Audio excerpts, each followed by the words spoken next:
Mas por quê? Você ainda está pensando nisso? Por que ele veio até Copenhagen?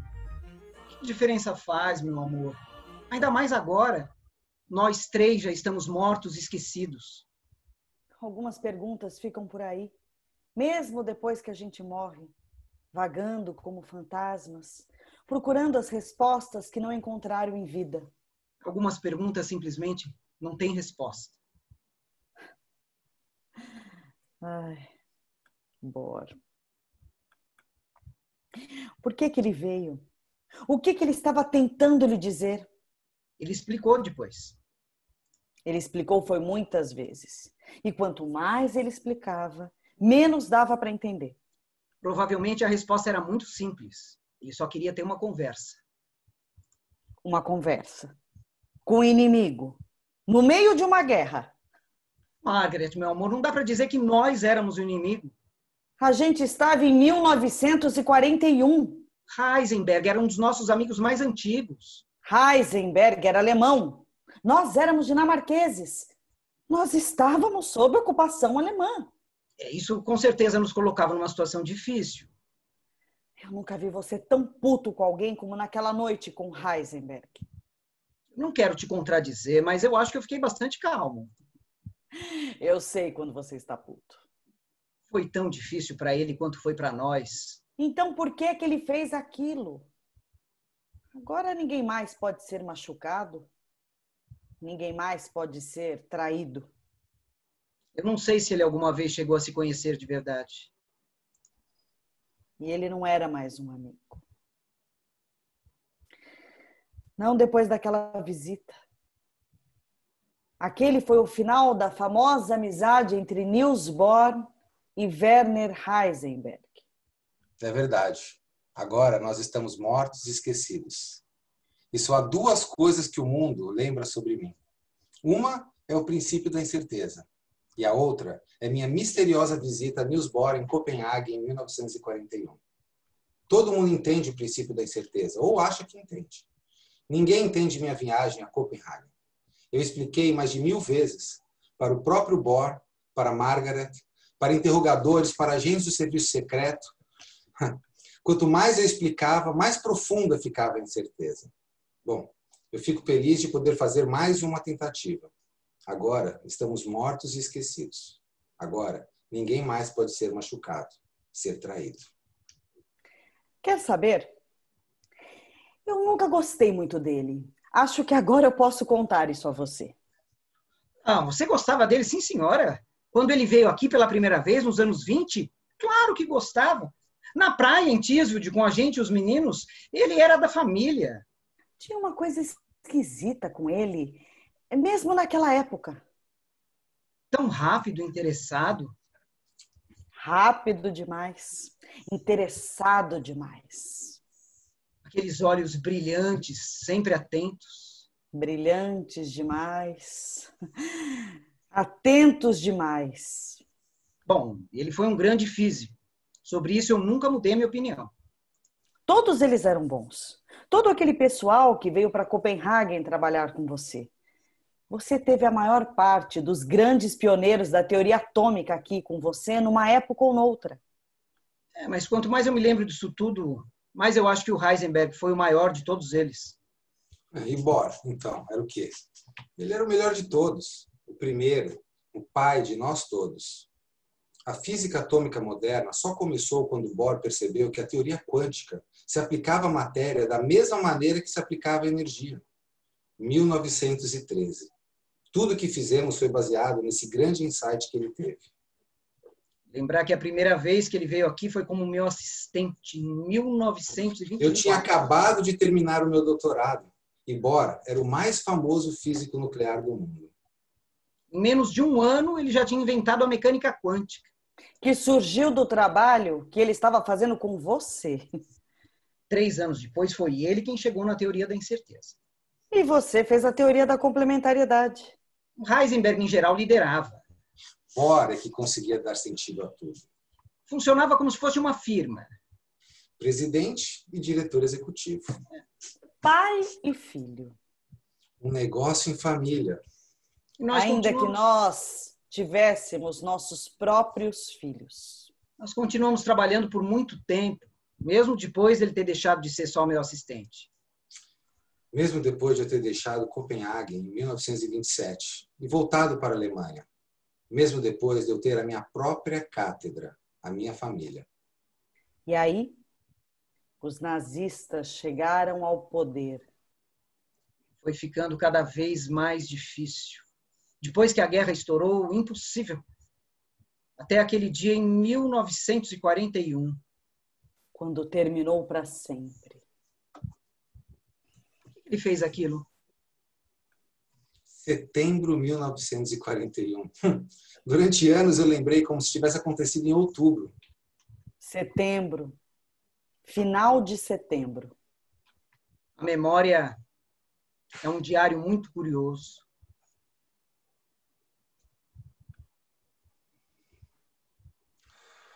Silêncio. O que será que ele está pensando agora? Na vida dele? Na nossa? A gente pensa tanta coisa ao mesmo tempo, né? Nas nossas vidas, na nossa física. Todas as coisas que surgem na cabeça do nada. Nossas consolações privadas, nossas agonias privadas. Silêncio. É claro que eles estão pensando nos filhos deles outra vez. As mesmas coisas cheias de luz. As mesmas coisas obscuras. Elas voltam e voltam. Seus 4 filhos vivos e os seus 2 filhos mortos. Harold, sozinho naquela cadeia. Ela está pensando em Christian e Harold.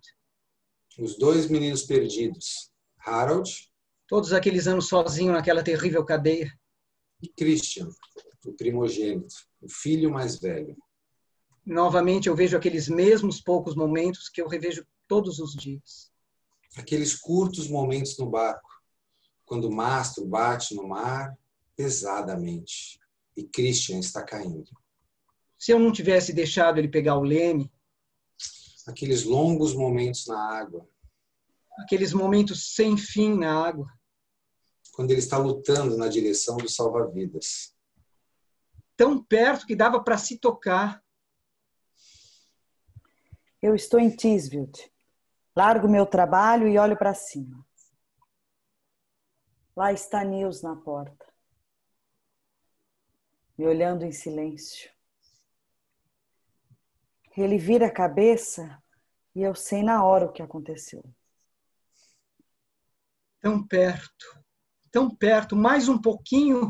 O mastro dá uma guinada mais uma vez e outra vez e mais outra, e vai batendo no mar. Nils vira a cabeça. Christian tenta alcançar o salva-vidas. Sobre certas coisas, nem eles falam. Sobre certas coisas nós só pensamos. Porque não há nada para ser dito. Bom, talvez nós devêssemos ser mais hospitaleiros. Você sugeriu uma caminhada, não foi? Na verdade, o tempo está particularmente quente. A gente não demora. No máximo, uma semana. O quê? A nossa grande marcha através da Sealand outra vez? Quando nós fomos até Elsinore. Eu sempre me lembro do que você disse lá. Você não se importa, meu amor? Meia hora. Talvez uma hora. Lembra?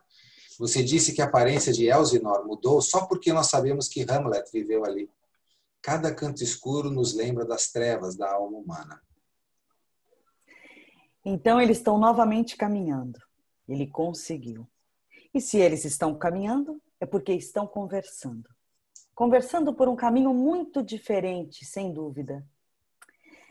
Eu datilografei tanto sobre como as partículas se portam de maneiras diferentes quando não estão sendo observadas. Eu sabia que Nils não conseguiria se segurar se eles conseguissem atravessar os primeiros minutos. Se apenas por curiosidade. Agora eles saíram para andar 1 hora, que vai virar 2, ou talvez 3. A primeira coisa que eles fizeram na vida foi sair para uma caminhada. Em Göttingen, depois daquela palestra, Niels foi imediatamente atrás daquele jovem impetuoso e arrogante que havia questionado sua matemática e o levou a uma caminhada pelo campo. Falar, andar, os aproximou. E quando Heisenberg chegou aqui para trabalhar para ele, lá foram eles novamente, para uma marcha comprida em Zeeland. Grande parte da física desse século foi feita por eles ao ar livre, passeando pelas florestas de Tisveld, descendo para a praia com as crianças. Heisenberg segurando a mão de Christian. Eles conversavam muito no barco. Será que Christian esteve alguma vez com eles no barco? Não. Ele era pequeno demais para velejar com eles. Sim. E a cada noite em Copenhague, depois do jantar, eles iam andar no parque, atrás do instituto, ou então pelo porto. Andar e falar, muito antes das paredes terem ouvidos. Mas, dessa vez, em 1941, a caminhada deles tomou um caminho diferente. Depois de 10 minutos de terem saído, eles voltaram. Eu mal tinha acabado de tirar a mesa e Niels aparece na porta. E eu vejo na hora como ele está preocupado. Ele não consegue me olhar nos olhos. O Heisenberg quer se despedir. Ele está indo embora. Ele também não olha para mim. Obrigado, foi uma noite deliciosa, como nos velhos tempos. Muito gentil da sua parte. Você não quer um café ou um copo de alguma coisa? Obrigado, mas eu preciso voltar e preparar a minha conferência. Mas você volta para nos ver antes de ir embora, né? Ele tem muita coisa para fazer. O que Heisenberg disse a Niels? O que Niels respondeu? Quem mais queria saber essa resposta era o próprio Heisenberg. Mas não há mistério algum. Nunca houve mistério. Eu me lembro claramente. Era a minha vida que estava em jogo. E eu escolhi as palavras com muito cuidado. Eu simplesmente perguntei a Bohr se um físico teria o direito moral de fazer experimentos práticos de energia atômica.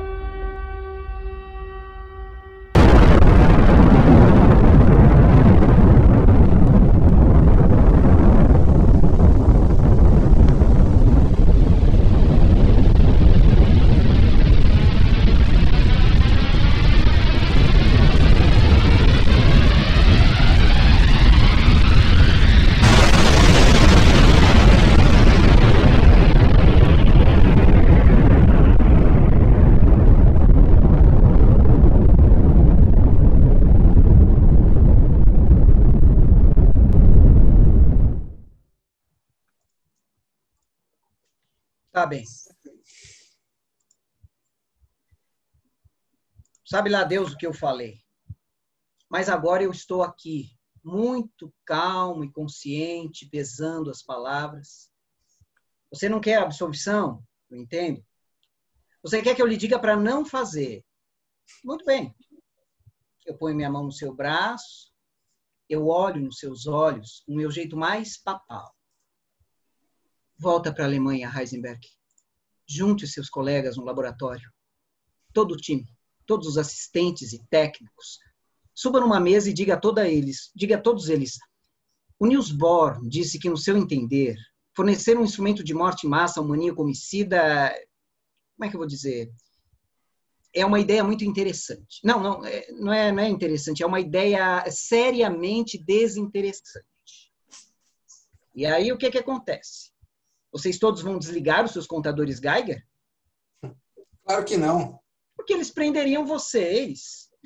Se eles não prenderem ou não fará a menor diferença. Na verdade, vai até piorar as coisas. Eu só fui colocado nesse posto para manter os nazistas fora do programa. Minha única esperança é permanecer no controle. Então você não quer que eu diga sim e você não quer que eu diga não? O que eu quero é que você me escute com atenção o que eu vou dizer em seguida. Ao invés de sair correndo pela rua como um maluco. Muito bem. Eu estou aqui andando bem devagar, com a pompa de um papa. Eu escuto com toda atenção, enquanto você me diz que... E armas nucleares vão exigir um enorme esforço técnico. Verdade. E vai chupar grandes recursos. Recursos imensos, com certeza. Bora, mais cedo ou mais tarde, os governos vão ter que virar para os cientistas e perguntar se vale a pena comprometer tantos recursos. Se há alguma esperança de se produzir armas a tempo delas serem usadas. Claro, mas... Não, espere. Então, eles vão vir até mim e até você. Nós somos as pessoas que teremos que aconselhar se eles devem continuar ou não.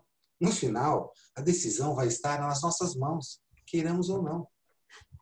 É isso que você tem para me dizer? É isso que eu tenho para te dizer. Foi para isso que você veio de tão longe, com tanta dificuldade? Foi para isso que você jogou 20 anos de amizade fora, simplesmente para me dizer isso? Simplesmente para lhe dizer isso, Bob. Ah, Eisenberg, mas isso está mais misterioso do que nunca. Por que você está me dizendo isso? O que eu devo fazer a respeito? O governo da Dinamarca ocupada não vai vir até mim e me perguntar se devem produzir armas nucleares ou não.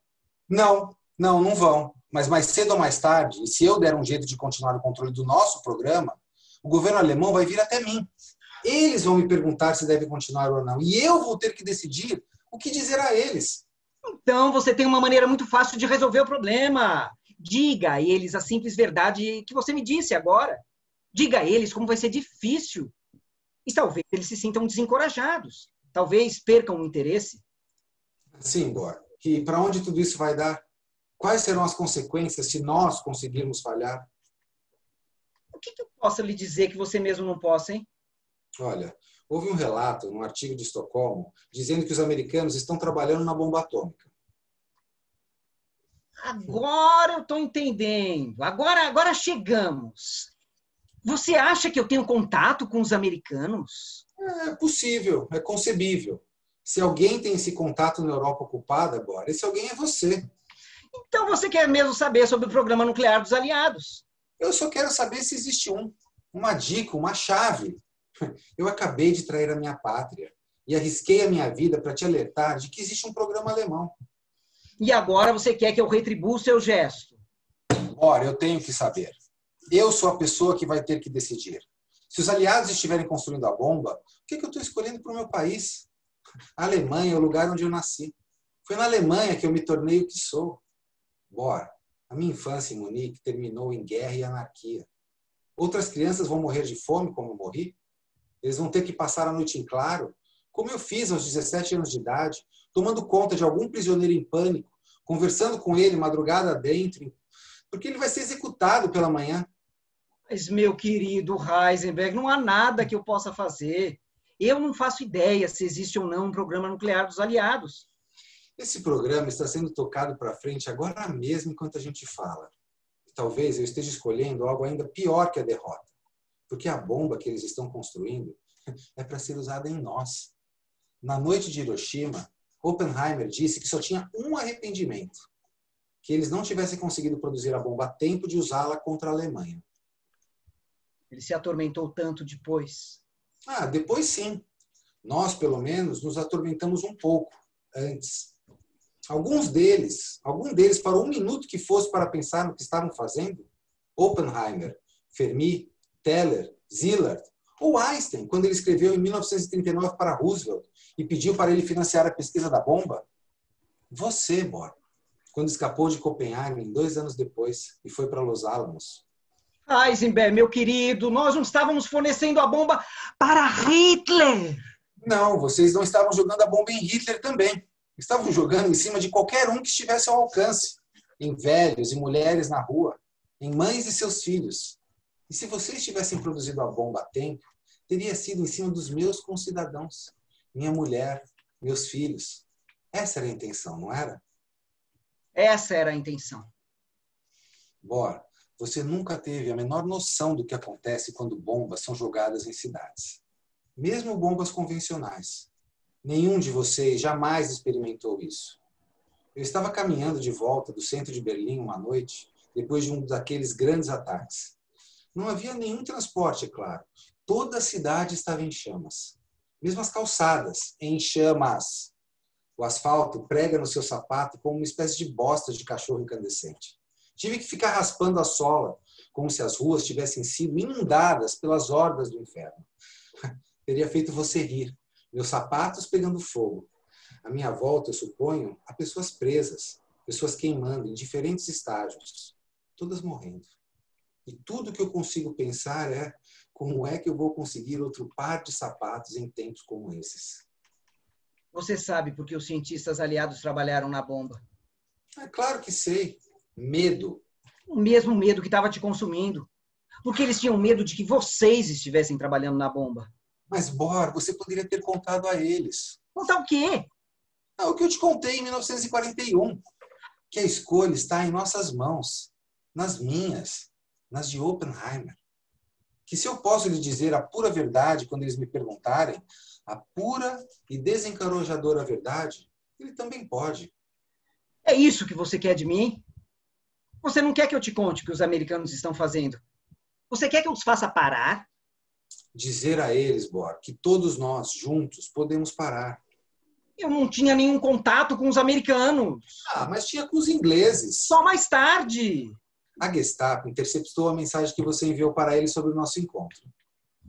E a passaram a você? Por que não?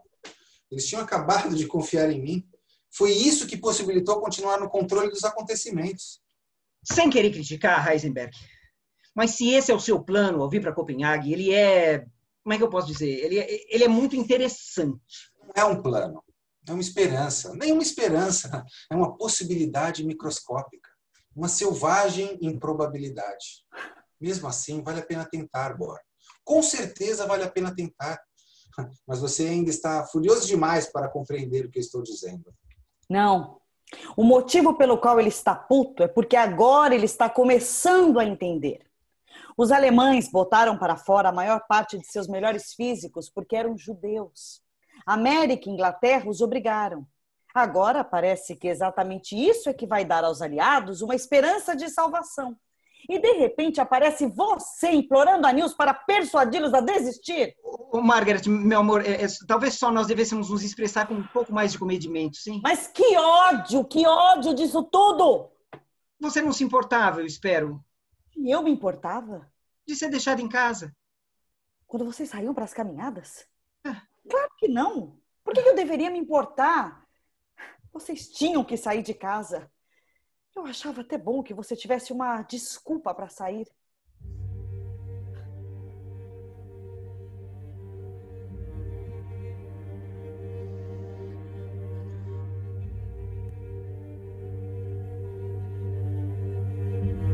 É que eu vim para Copenhague. Sim, porque foi que eu vim. Mais um esboço, sim? Um esboço final.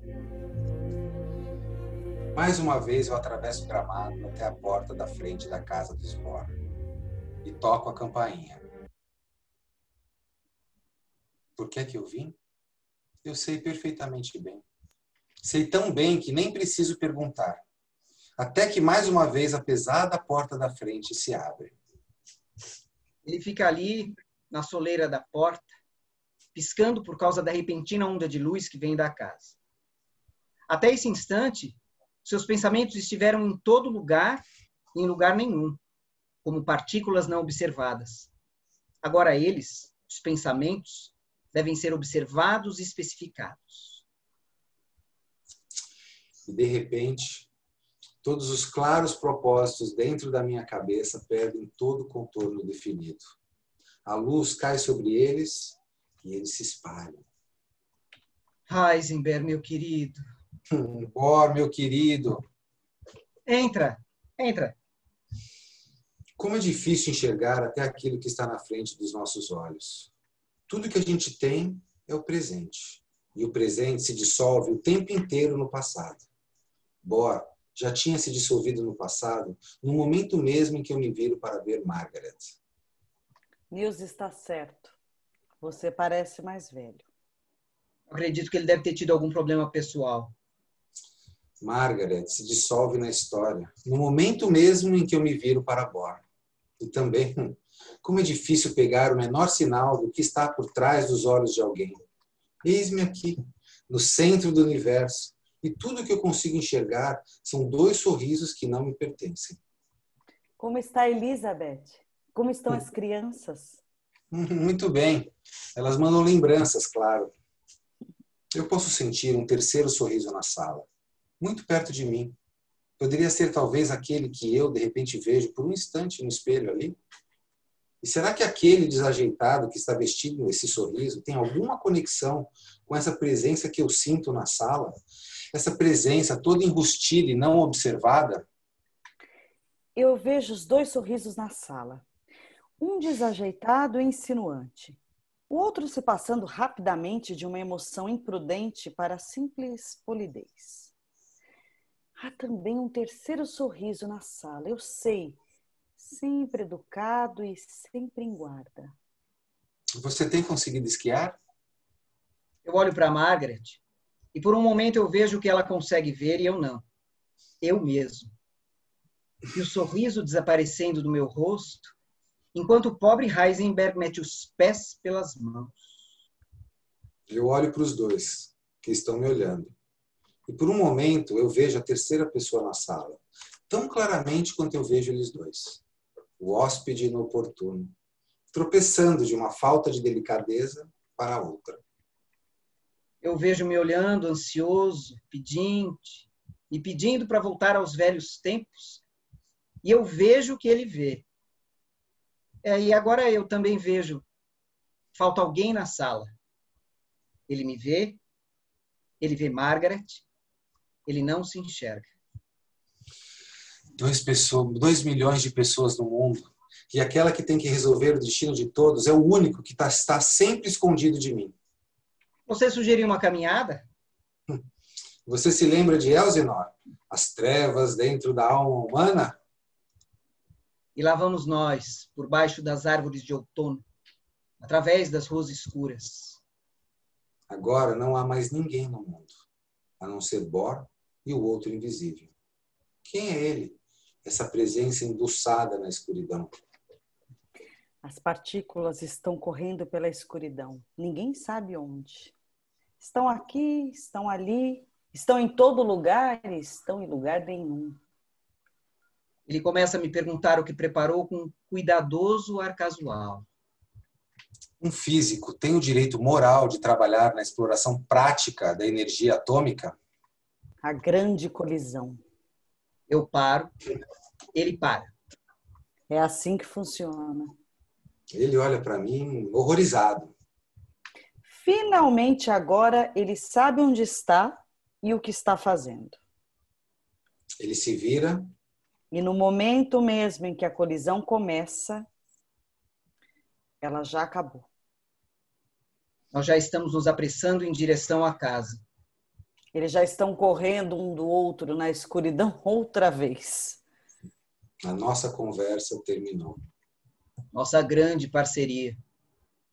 Toda a nossa amizade. E tudo sobre ele se torna tão incerto quanto antes. A não ser que, sim, um experimento mental. Vamos supor por um instante que eu não saia voando noite adentro. Vamos ver o que acontece se, ao contrário, eu me lembro do papel paternal que esperam que eu represente. Se eu paro, controlo minha raiva, e me viro para ele e lhe pergunto, por quê? Por quê? Por que você está tão confiante de que vai ser tão difícil construir uma bomba com urânio 235? É porque você fez o cálculo? O cálculo? Da difusão no urânio 235? Não. Porque você não fez o cálculo. Você nem pensou em fazer o cálculo. Você nem percebeu conscientemente que havia um cálculo a ser feito. É claro que eu percebi. Na verdade, não teria sido nada difícil. Vamos ver, é por volta de 6 vezes 10 elevado a 24. Então, o principal patamar seria... Espera um pouco, deixa eu ver. De repente, um mundo terrivelmente novo e muito diferente começa a tomar forma. Esse foi o último e maior pedido que Heisenberg fez para você, em nome da amizade de vocês. Que você o entendesse quando nem ele mesmo conseguia se entender. E aquele foi o seu último e maior ato de amizade por Heisenberg. Deixá-lo na ignorância. Sim, talvez eu devesse lhe agradecer. Talvez você devesse. De qualquer forma, era o final da história. E talvez haja também uma coisa pela qual eu devesse lhe agradecer. Naquela noite, em 1943, quando eu atravessei o canal no barco pesqueiro e os barcos chegaram da Alemanha. O que isso tem a ver com Heisenberg? Quando os navios chegaram na quarta-feira, Margaret, havia 800 judeus na Dinamarca para serem presos e levados dali. Na noite de sexta, no início do Shabá, quando os SS começaram a ronda, não tinha mais ninguém. Estavam todos escondidos em hospitais e igrejas, na casa de pessoas ou casas de campo. Como isso foi possível? Que alguém da embaixada alemã nos deu uma dica. Uhum. George Dukowitz, o especialista naval da embaixada. Homem seu? Um deles. Ele era um informante notável. Ele nos avisou um dia antes dos barcos chegarem, no mesmo dia em que Hitler deu a ordem. Ele nos disse a hora exata em que os SS iriam se mexer. Foi a resistência que conseguiu levá-los até os esconderijos e depois atravessá-los através do canal. Para um punhado de nós, num barquinho de pescar, conseguir passar pelos navios patrulha alemães já era proeza notável. Agora, toda uma armada, com a maior parte das 800 pessoas a bordo, era como se o Mar Vermelho se abrisse outra vez. Eu até pensei, será que não havia nenhum navio patrulha alemão naquela noite? Não. Todo o esquadrão foi repentinamente chamado de volta para o porto. Eu nem sei como eles conseguiram ir. Dukowitz, outra vez? Ele também foi até Estocolmo e pediu para o governo suíço aceitar todo mundo. Então, talvez eu devesse lhe agradecer. Por quê? Minha vida. A de todos nós. Naquela hora já tinha nada a ver comigo. Sinto ter que lhe dizer isso. Mas depois que eu fui embora, você voltou a Copenhague. Para me certificar que o nosso povo não havia tomado o Instituto na sua ausência. Eu nunca te agradeci por isso também. Você sabe que eles me ofereceram o seu ciclotron? Você poderia ter separado um pouco de urânio 235 com ele. Naquela hora você já estava indo da Suécia para Los Álamos. Para dar minha pequena, mas importante contribuição na morte de 100.000 pessoas. Nils, você não fez nada de errado. Não fiz? Claro que não. Você era um homem bom, do início ao fim. E ninguém poderia jamais dizer outra coisa, enquanto que eu... Enquanto você, Heisenberg, meu querido, você nunca conseguiu contribuir para a morte de uma só pessoa em toda a sua vida. Bem, contribuiu sim. Contribuir? Para uma. Ou pelo menos foi isso que você nos contou. O pobre sujeito que você tomou conta durante uma noite, quando você era um menino em Munique, enquanto ele esperava para ser morto de manhã. Tá bom, tá. É uma simples alma na sua consciência, para se contrapor a todas as outras. Mas aquela única alma era o imperador do universo tanto quanto qualquer um de nós. Até que a manhã chegou. Não. Quando amanheceu, eu os convenci a deixar que ele fosse embora. Uhum. Heisenberg, eu tenho que te dizer. Se as pessoas são medidas estritamente em termos de quantidades observáveis... Olha, então a gente talvez precise de uma nova e estranha ética quântica. Haveria então um lugar para mim no céu. E outro para o SS que eu encontrei quando estava voltando para casa. Foi o final da minha guerra. As tropas aliadas estavam se aproximando e não havia mais nada que nós pudéssemos fazer. Elizabeth e as crianças tinham se refugiado numa vila na Bavária, e então eu fui até lá, para vê-los mais uma vez, antes que eu fosse capturado. Eu tinha que ir de bicicleta, não havia mais trens ou transporte rodoviário naquele tempo. E eu tinha que viajar de noite e dormir debaixo de uma cerca viva durante o dia, porque durante todo o dia os céus estavam cheios de aviões aliados, vigiando as estradas, atrás de qualquer coisa que se movesse. Um homem numa bicicleta seria o maior alvo deixado na Alemanha. Eu viajei 3 dias e 3 noites. Atravessei a minha terra natal em ruínas. Era para isso que eu tinha escolhido? Esse lixo sem fim por toda parte, a eterna fumaça no céu, aquelas caras famintas, era isso que eu tinha feito? E todas aquelas pessoas desesperadas pela estrada. Os mais desesperados eram os SS, bandos de fanáticos, sem mais nada a perder, andando por aí atirando nos desertores que aparecessem na sua frente, enforcando-os nas árvores, ao lado da estrada. Na segunda noite, de repente, estava ali, na minha frente, a terrível e familiar túnica negra. Nos seus lábios, quando eu paro, só uma palavra, terrível e familiar. Desertor, ele diz. Ele parece tão exausto quanto eu. Eu lhe mostro a ordem de viagem que eu tinha escrito para mim mesmo, mas não há luz o bastante para ele ler, e ele está cansado demais para se importar. Ao invés disso, ele começa a abrir o seu coldre. Ele vai atirar em mim simplesmente porque é o que dá menos trabalho. E, de repente, eu estou pensando rápido e claro. É como esquiar, ou como aquela noite em Heligoland, ou aquela outra no parque.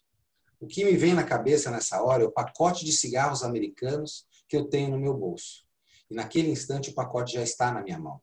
Eu estou segurando na direção dele. A solução mais desesperada para um problema até hoje.